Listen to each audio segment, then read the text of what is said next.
stories banyumya nti omusajja yakongola enkoko bane bamugamba enkoko ogirunya nakongola ebyo byonna nabijjako natandika gisuulira obunyeeri nejjange bojjawe gyemugoberera otegera bulungi eno miliyoni emu gyokwata terina kyesobola kutereeza bulamu bw'abantu.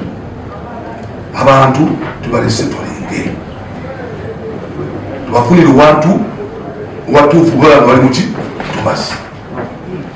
Then two, selective application.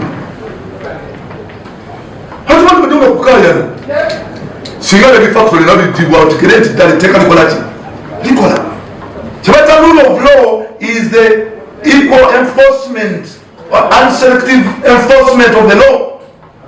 Kyebata rule of law is the enforcement of the law. Kati buli bwogezaako okusosolamu ebyana bibaawo yoli mugagga wa factory nasigala nga ye abaddewo nomenya omunafu. That's injustice. So tusaba president weteka obelikola likolera buli mki kimu wogenda no kinawataka chano kinawataka fa byonna babimazeewo nezugala tuwana bali wanaona kuna yingira kitwakta bantu baba abagagga bamala we egundi neka kati gendo olabe chobola bantu flat zitukuba tetukanya abantu bazima muntu obaze kwani reason katonda atonde biwonvu nebikko entobazi ezo. Their ecosystems. Is it filtering azina media? A filtering amazi. Agagana mlet Victoria and the guys. Majonjo. Kampala we have overbuilt. Run of surface run of amazi. Agam koka manji. Then on your guys at the gagenda. So entoba zitwaga okulama tu safeguardinga. Era nagambi. Nzongera kubana noye nakatayongera kuyigira entobazi. Nakana bamazo gazetinga. We are going to safeguard entobazi ng'akakiiko. Era nabadde nva ebweru mu lukiiko lw'abamayors n'ensanga amaziga mangi. Omu ku basoose okunsinkana yabadde Honorable Kawalya n'ansaba mangu dda tuteekewo tugende tulambula abantu ate tugezeeko kulaba tutwalira abantu. Era nayita abakulembeze bannange kwali meya bamayors bonna nepita executive yange ne Honorable Kawalya yali antuukiridde ku olwo etugaa tugenda kulinda mangu ddala tuswinging in action.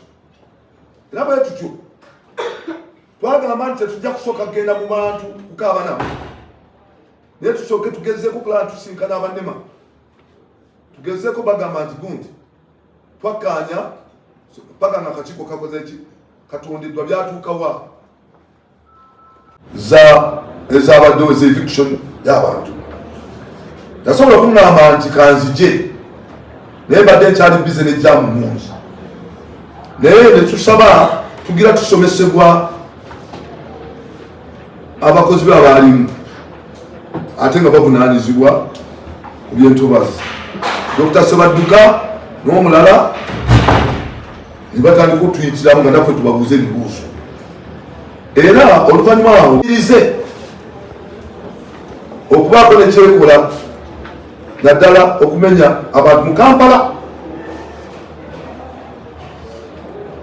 Ekyokubiri nga twogera ku ngeri gye bamenyamu abantu etali ya buntu ekome.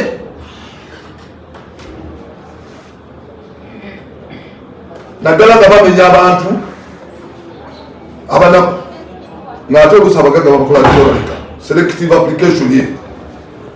Netugamba nti nema ng'omu naye abakulembeze ffenna tugende mu bitundu ebyo tusomese abantu tubanambike.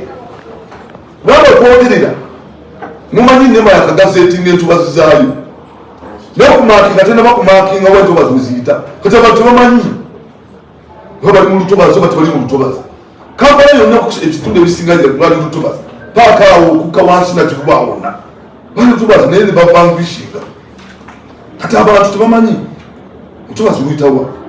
Ebitundu ebimu bateeko tebaita markstones okunaku ebyabalemesa lyokulonda yali efuniddwa wabula kwenga kufuniddwa era bwentyo nensaba nti mangu ddala Idi ayite olukiiko olugenda okulondebwa era luluŋŋamye ku nkozesa ya entobazi mu Kampala okutuweereddwa tuleme okukaaba obukaaga. Tusabira ddala abantu baffe nti oba omanyi nti weeri lutobazi sooka okomye okuzimba tumale okugondiwola okuteekateeka akakiiko kano akagenda okulungamya. Kati nsaba abantu bange bansomera mu baluwa gemba wadde mutegereze ddala nti twogera ne evidence ku nsonga eyo. And that now we know that we have a role to play. That's the reason that we are going to constitute this committee so that it may address the issues of concerning wetlands. But also, we request NEMA to come and gazette and mark off the wetlands so that the people may know actually where the wetlands are. So that is very critical. And we must do it in consultation. Otherwise, they have recently gazetted the wetland. They earlier had atlases. An atlas is not actually a gazette. They have recently gazetted the wetland, but the people do not know what actually a wetland is. Apart from these top wetlands, you may also remember that at one time we had our Lake Victoria sagging. Our Lake Victoria sagged by almost 1.5 meters.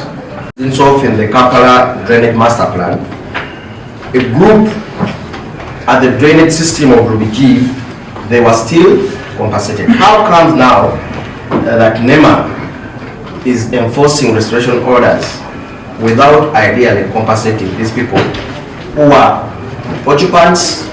Some of them even pay usuru or rate of fees to Uganda Land Board and all that. So we kindly beseech the authorities and the committee that is going to be fully constituted to look into this matter, receive petitions from the affected persons and see how they can seek for justice.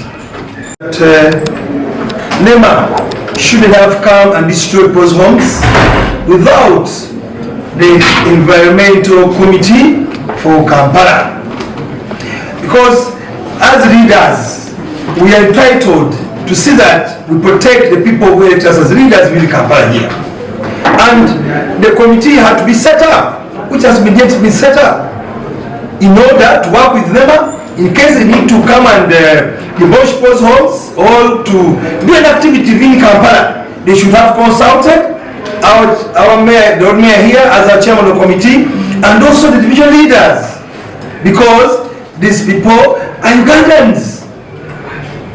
They need to survive in their country. This is their home. As leaders, we have a prayer that we need to work as a team from top to bottom. And this is a planning problem. They need to plan for these people earlier, before they have been there for a number of years, more than 12 years. As per the Land Act, if you're on the land for 12 years without any notice, that means that place is yours, that land is yours. This power of arguments from LCs. They purchase their property, they purchase that land on where they've been staying. And LC chairperson is part of government. So this is a problem with planning, poor planning by the government of Uganda. They need to look into how they can help people within a community. They would have available land for them. Pushing them with $1 million shilling is very traumatic. This economy.